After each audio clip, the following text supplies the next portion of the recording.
Olá a todos, 24 de outubro, 10h17 da noite. Bora para mais um vídeo da minha série de 100 vídeos em 100 dias. Para você que ainda não me conhece, eu sou o Marcos e eu estou fazendo essa série já no... Hoje esse vídeo é o de número 58.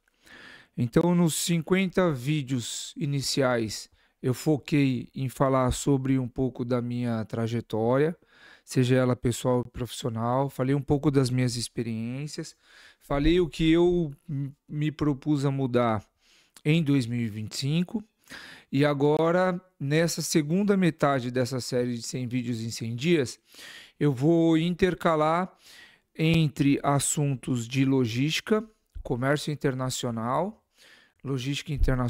que é o meu foco de trabalho desde 2003, e vou fazer também alguns vídeos relacionados à produtividade, experiência, paternidade, e aí, assim, os vídeos que eu achar que eu tenho, o que eu devo falar, eu venho aqui e faço um vídeo, tá bom?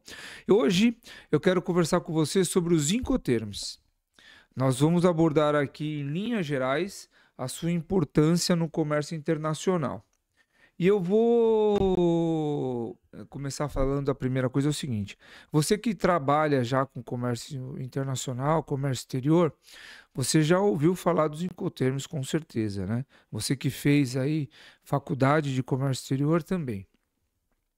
Agora, para você que tem interesse em começar a importar, ou para você que hoje ainda é um importador pequeno e você só se preocupa com a parte de compra e ainda não se aprofundou no Incoterms, se inscreve no meu canal, porque eu vou falar hoje em linhas gerais e depois eu vou, ao longo aí dos dias, das semanas, eu vou especificar cada um dos termos, tá bom?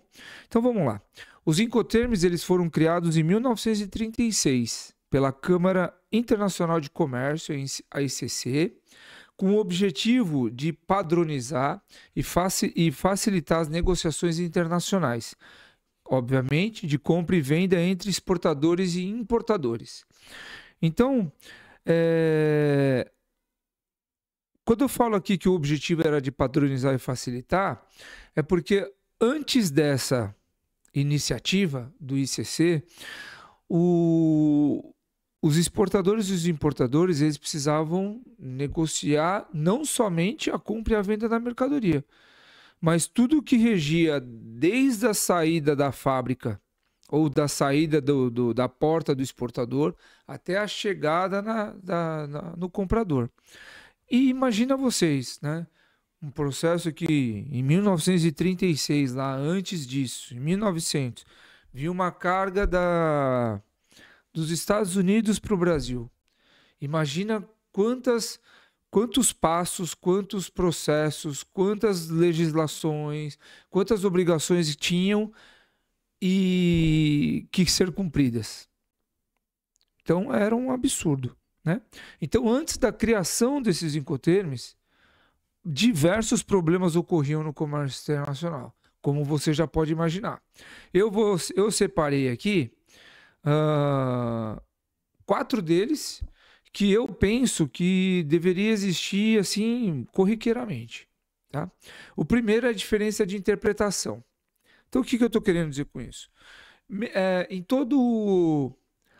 toda negociação de compra e venda de mercadoria, você tem lá alguns termos que são termos técnicos voltados para negócios, né? São termos comerciais também que são utilizados. Todavia, alguns países eles entendiam termos que existiam na ocasião diferentes do que outros entendiam na época. Então eles estavam lá conversando, não sei o quê, e negociavam alguma coisa. Utilizavam um determinado termo comercial. O outro falava, para mim tá bom também, e seguia o fluxo. Quando o processo chegava em determinado estágio e que dava um problema, eles descobriam que aquele termo utilizado e que foi aprovado pelos dois, um entendeu de um jeito e outro de outro. Tá? Eu vou dar um exemplo aqui que eu separei nessa parte de diferenças de interpretação, que isso, na verdade, ocorre até hoje, tá? E isso precisa deixar claro. Quando o importador e o exportador estão conversando, eles falam assim, ó, então tá, então a minha responsabilidade, ela cessa quando eu entregar a carga no porto, tá? O que que acontece? Talvez para essa pessoa que esteja vendendo a mercadoria, entregar a carga no porto para ele é o seguinte: o caminhão chegou lá, entregou no gate, o terminal pegou, levou para o pátio, levou para a quadra correta de embarque, cessou ali a responsabilidade dele. E o cara que está comprando, ele pode pensar assim: opa, já que ele está falando que a responsabilidade dele é estar entrega no porto, então o que que eu penso? Que a responsabilidade dele cessa quando o container estiver a bordo do navio já. Entregou lá, tá na quadra, beleza, espera, chegou, colocou o container a bordo do navio, cessou a responsabilidade. Então ainda há algumas divergências de entendimento, tá? E é importante que isso seja esclarecido. Outra coisa já falando sobre isso, é a falta de clareza sobre as responsabilidades. Ora, na época, como não tinha uma padronização, então todo o processo de negociação de carga, negociação de compra e venda, eles tinham que discutir todas as responsabilidades que cada um teria e quem ia assumir o risco de cada parte da operação, né? E aí acontecia o quê? Resultava em falha de comunicação, resultava em esquecimento de algum passo do processo. Então, faltava a clareza dessas responsabilidades. Outra coisa é a questão de litígios e prejuízos. Óbvio, deu algum problema, os dois discutem a situação e nenhum deles assumem a culpa. O que que acontece? Um ou outro vai processar, ou processava, né, a outra empresa. E aí era um processo muito moroso, porque assim, o juiz ele tinha que analisar todos os contratos, ele tinha que analisar todo o processo, desde a saída da carga até a chegada, vamos chamar assim, e ele tinha que interpretar, de acordo com determinado problema, quem seria responsável por aquele passo.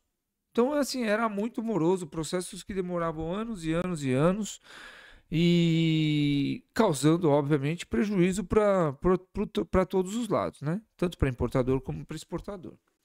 E, fatalmente, em relação a isso, era a demora nas negociações, né? Que eu falei um pouquinho ali na falta de clareza sobre as responsabilidades, mas aqui a gente dá uma ênfase também. Porque como tinham muitas partes de responsabilidades e riscos que deveriam ser negociadas, o processo de negociação ele era muito moroso, ele era muito demorado. Não era simplesmente, olha, quero a quantidade X daquela mercadoria, quanto que custa? É tanto, beleza, vou comprar e me entrega. Não. Só um minutinho. Não. Então, o que que acontecia? As negociações elas demoravam demais, porque tinham muitos passos a serem discutidos, muitos procedimentos a serem detalhados. E por isso, demorava demais. Então, em 1936, como eu falei inicialmente, a Câmara Internacional de Comércio foi lá e criou os incoterms. Esses incoterms, eles são termos que regem de quem são as responsabilidades e os riscos em cada passo do processo. Atualmente, existem 11 no total. Para que vocês entendam, esses incoterms, desde a sua criação, eles foram sendo modificados e atualizados conforme o mercado. E agora, a ICC, ela modifica ou ela lança uma nova, vamos chamar assim, uma nova versão a cada 10 anos. É claro que, se necessário antecipar esse prazo, ela vai antecipar. Se ela entender que há uma urgência em uma adaptação ou uma atualização do termo, ela vai então, desculpa, ela vai então atualizar. Mas em via de regra, é a cada 10 anos. Então, como nós estamos agora em 2025, nós estamos usando o Incoterms 2020, que foi a última atualização feita pela ICC, tá? Então, hoje existem 11 Incoterms, cada um tem a sua regra, cada um tem os riscos e responsabilidades específicas e previamente definidas. Então, hoje fica muito mais fácil quando o comprador e o vendedor estão negociando. Às vezes pode acontecer, né? O vendedor chegar e falar: olha, eu vendo só no Incoterm FOB. Vou dar um exemplo. Então, o meu preço no Incoterm FOB é X dólares por peça, X dólares por quilo, X dólares por tonelada, e vai depender da mercadoria. Então, o que acontece? O comprador, já sabendo do valor da mercadoria e já sabendo do Incoterm, ele vai lá e lança na planilha dele, lança no sistema dele, todos os custos inerentes ao processo, detalhados no Incoterm FOB, para ele saber exatamente quanto que vai sair aquela mercadoria para ele. Então ele vai lá e vai destrinchar todas as responsabilidades e os riscos que ele, como comprador, ele tem que tomar para fazer aquele transporte, para fazer a compra daquela mercadoria. Tá? E isso, obviamente, ficou muito mais fácil. É claro que há ainda a negociação. Pô, você está me oferecendo FOB, eu gostaria de Xworks, eu gostaria eu gostaria de FAS, ou seja, o comprador e o vendedor, eles podem conversar e definirem qual é o Incoterm mais adequado para os dois. Mas vocês percebem que hoje está muito mais fácil, né? Hoje o vendedor lá, ele dá o preço já falando em qual Incoterm.